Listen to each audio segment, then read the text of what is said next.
Well, happy Wednesday to you. This week I'm going to talk a lot about AI. I spoke yesterday about some of the things that are frustrating me when people start talking about AI and how people are too focused on the negative and not the positive. I'm going to talk today about really the opportunity side of AI. So really a continuation, but on the more positive side of that. So I was listening to a really interesting talk today amongst a group of people I respect in the geospatial field and GIS field. And one of the guys on the call asked the question jokingly. He said he typed into ChatGPT, I'm reading the question, can AI help me generate $30 million in geospatial sales this year?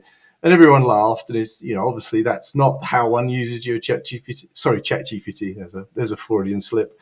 But I actually wanted to tackle that topic because I think that when I listen and read about AI, I tend to think that people are thinking too narrowly about the use of AI. So what I'm going to tell you here is, in answer to this question, is yes, it can and more. It depends how you use it. And again, we're at the earlier stages of AI, so things are getting ever more sophisticated. And I've shared my sense that this is a monumental shift technologically, and we're only at the very edges of it. So thinking more broadly, taking that sort of 1,000-foot view of things, I think that in answer to that question of the $30 million this year, there are really three elements that make up being able to get to that place: understanding, having a hypothesis, and then execution against that hypothesis. So what do I mean by that?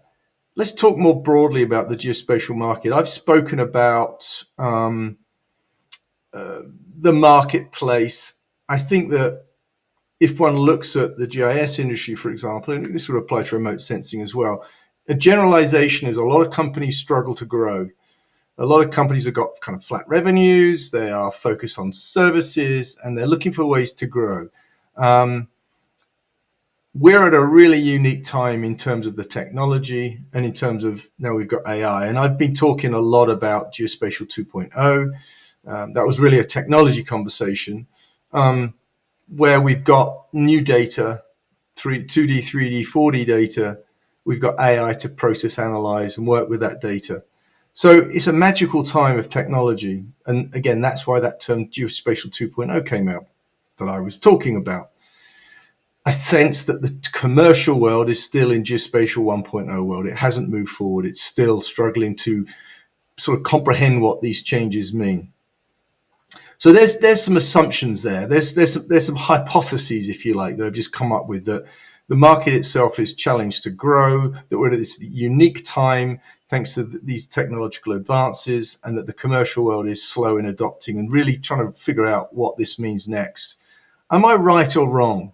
This is the first use of AI that people don't realize is, can you actually ask these questions of AI and get AI to give you generative AI and get you to get that new amazing sort of best friend next to you to answer that question?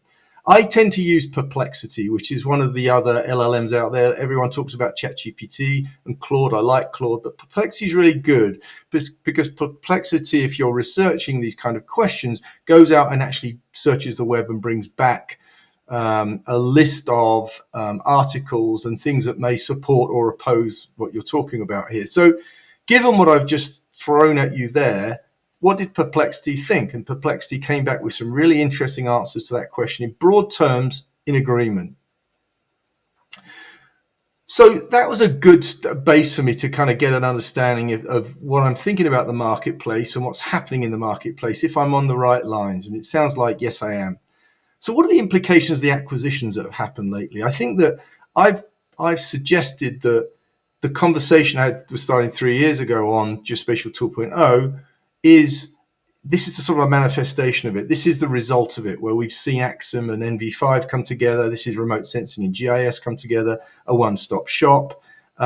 We've seen Cesium and Bentley come together. Again, there's that digital twin conversations. A real engineering software company has now come together with this digital reality, geospatial digital reality platform. Fascinating. So again, I asked the question of Perplexity, and there's another one that I like, which is called Morphic, which can also search across the web.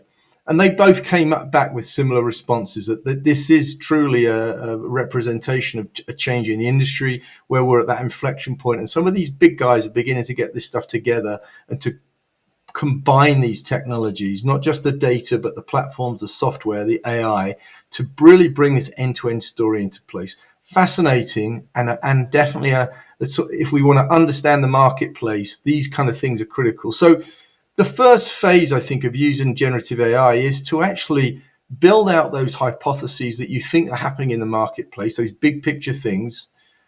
See if you're on the right lines by doing the research with generative AI, and by validating or not, as the case may be, that hypothesis. It improves your understanding of the marketplace. So that's the first part to get to that $30 million in sales this year. Now, if you're a geospatial person, it's not just about asking those questions, it's interpreting those questions. So you have to understand geospatial. And again, I've argued for a long time that if you bring in people from the outside that don't understand geospatial, they've got a very steep learning curve. If we're going to interpret this kind of thing, a sales guy who uses generative AI or any of the tools out there to do the journey I've just spoken about there, if they don't understand geospatial, they're not going to be able to take advantage of what they've just learned, and they're not going to be able to ask the right questions. So just in the background, geospatial knowledge is absolutely essential for this. So once you've distilled that stuff down, how does that affect your business, your company? If you want to take advantage of these new trends that are happening, what do you do next? You're a sales guy. You're thinking this stuff through. You're a technology person. You're a marketing person. You're in this mix of people that are thinking through with the senior management. Where are you going to go next? How are you going to improve those sales? I'll talk a lot more about this in the future, and I've learned a lot from the different organizations I've worked with, the things they've done well and the things they've done poorly. I've come up with this notion of a geospatial growth triad, and it's really nothing rocket science here. It's really made up of three elements. The first thing is this opportunity discovery piece. That might be taking your solution, your services, your products into other verticals. Again, understanding where the market's moving to, what these key trends are, is going to drive that. So that's the first piece. The other piece is actually new product development. So I think machine learning, if you take generative away out of that conversation, machine learning allows us now to do all sorts of new things. And I think the geospatial industry is going to be revolutionized by this automation of processing of data, merging data together, and then providing those easy ways to ask questions of that data. So there's a lot coming there. So there's a lot of opportunities to build new products. I think AI is that. Not only do I mention the importance of machine learning in actually building out those new algorithms of new products, that's important, but then again, generative AI is that essential tool that will help you navigate those waters of discovering opportunities out there. You've got the backdrop of what you understand in the marketplace and what those trends are. You can then start discovering, based on what you've got as an organization, where you can take your existing or build new things. Great market research, again, is important, using Perplexity and other tools. But I would also argue using best practices is also really critical. And again, that's a massive tool that generative AI can provide you with. In the terms of like opportunities, new products, design thinking is a framework that you can use to actually help you navigate those waters. So essential in building out not only your understanding, but then getting more strategic in terms of where you're going to go to, where are you heading towards to grow your revenues. Talking of strategy, that's the next piece of this triad that I talk about. I've seen strategies done so poorly in the past or not even exist. I think a lot of times organizations are doing what they've done in the past well, and they keep doing what they've done in the past well, which means they don't really grow very much. They need to do something that's new.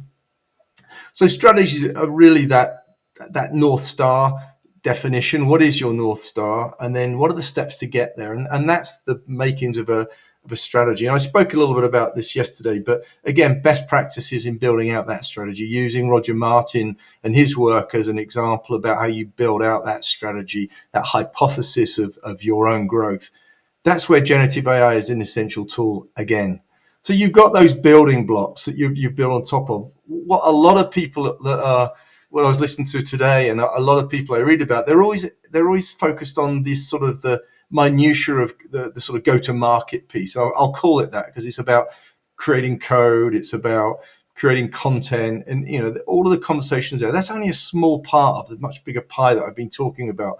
But absolutely, the go-to-market piece is the execution of the strategy, and that's where it really comes into its own, generative AI, but not in a fear way. It's much more in this way of, how does it make me more impactful? How does it make me, it's almost sort of giving you new skills, essentially, and a person sitting next to you to give you advice. So I can't overemphasize the importance of generative AI on the content side, in terms of, building sales pitches that work, analyzing the marketplace if you're a sales guy, and where you should be targeting, the people you should be going after.